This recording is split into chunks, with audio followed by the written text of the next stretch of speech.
Dans cet épisode, nous allons voir comment configurer et injecter la route statique par défaut dans OSPF. J'avais fait déjà dans certains labs passés sur la partie OSPF Multiple Area, mais on va refaire encore une dernière fois.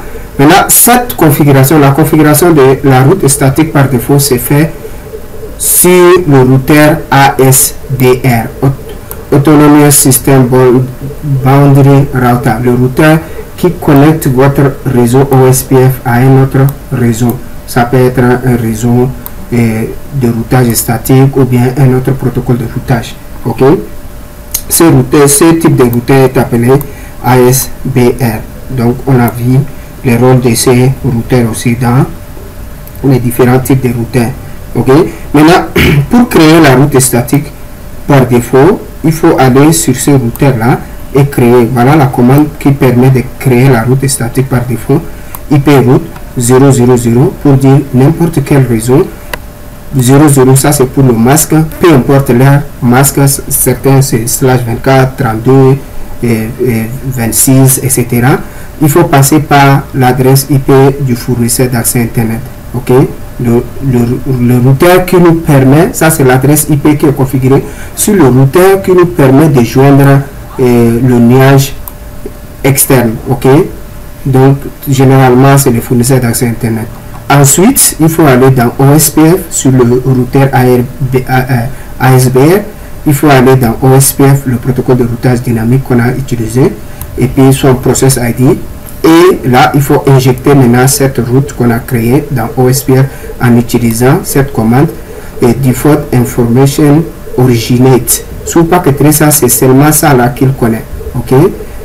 Maintenant, sous GNS3 et équipement réel, il y a cette commande qu'on peut aussi ajouter. Ok, always.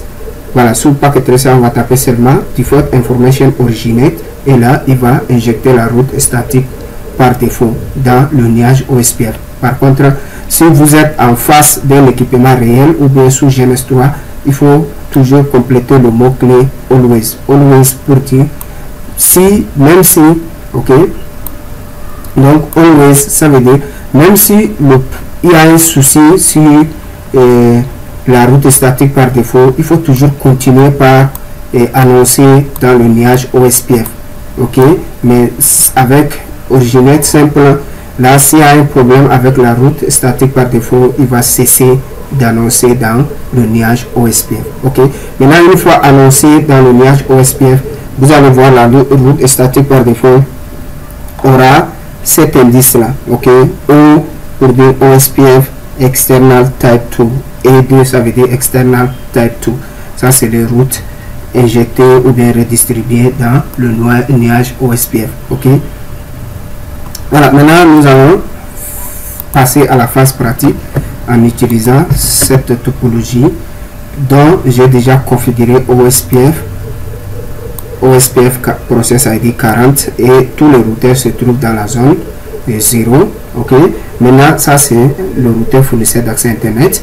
Voilà, c'est sur ce routeur, celui-là il représente ABR ici dans notre cas, ABR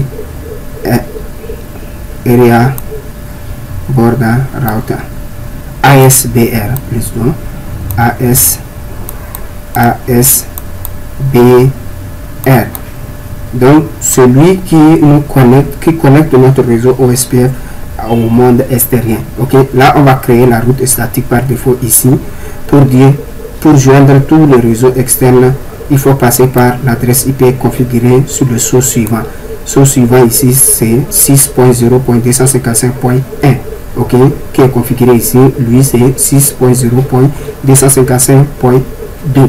ok, là on va prendre la route là statique par défaut injectée dans OSPF. ok, là si on fait show IP route sur le routeur interne, vous allez voir la route sera affichée comme external type 2.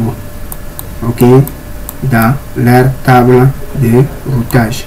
ok, donc allons-y, on va faire ça de façon pratique sur paquet ça.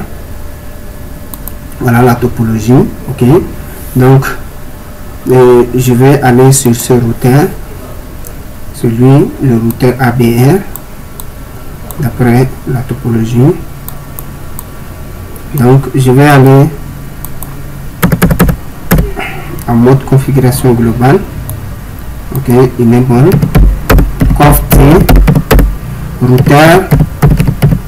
Donc je vais créer d'abord la route statique par défaut. Ok, avec la commande IP route 0.0.0.0 avec n'importe quel masque 0.0.0 et il doit passer par 6.0.255.1. Ça c'est l'adresse IP du saut suivant qui est configuré ici. Entrée. Maintenant je vais aller dans OSPF routeur. Avant d'injecter, on va juste vérifier rapidement la table de routage. C'est là, vous allez voir que la route statique par défaut n'existe pas pour le moment. Ok, donc je suis actuellement sur R1 et je vais vérifier sa table de routage. Enable show IP route. Donc là on n'a pas encore injecté la route statique par défaut. Ok, je vais prendre seulement le OSPF.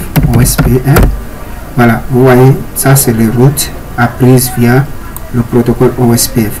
Ok, mais je ne vois pas la route statique par défaut. Ok, donc on va maintenant injecter ici là, venir router OSPF 40. Maintenant default information originate.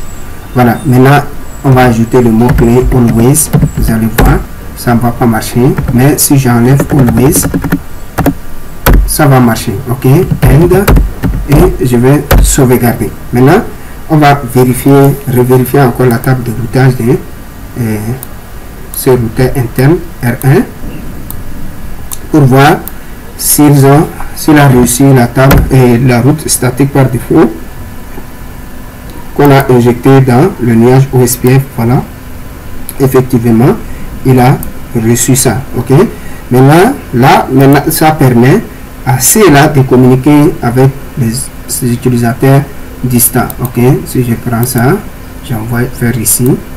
Ok, le premier va échouer, je vais prendre un deuxième.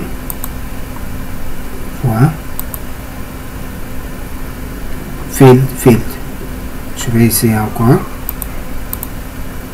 Tout ça c'est arc, peut-être successful. Vous voyez, donc il y a la résolution qui était faite. Donc je vais refaire encore successful. Voilà, ils arrivent à communiquer avec le réseau distant grâce à la route statique par défaut qu'on a créé sur le routeur ASBR et injecté dans le nuage OSPF.